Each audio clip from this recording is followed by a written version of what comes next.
Hi friends, నేను మీ హీరోషా. ఇది she care or her care కైనా వీడియో. నన్ను ఈ మధ్య చాలామంది క్వశ్చన్ అడిగారండి.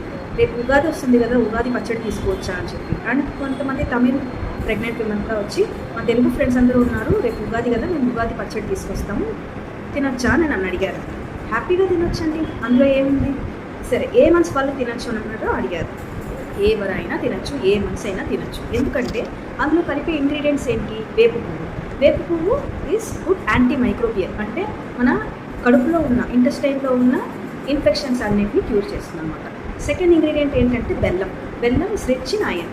ఇంకా చింతపండు కలుపుకుంటాం. Chintapandu is also rich in iron, calcium, vitamin C and digestion problems కూడా క్యూర్ అయిపోతాయి అన్నమాట. ఇంకా వాటితో పాటు కారం ఉప్పు కలుపుకుంటాము, కర్రీస్లో కలుపుకునే కారం ఉప్పే. వీటన్నిటికంటే పెద్ద మహారాజు ఎవరండి? మామిడికాయ. మామిడికాయలో కూడా చాలా బెనిఫిట్స్ ఉంటాయి. సరే మేడం తినమనేసారు కదా అని చెప్పి మనం రొట్టెలేసుకొని 3 పూట్లు అవే తినడం కాదు. దేనికైనా మనకు కొంత లిమిట్ అంటూ ఉంటుంది అన్నమాట.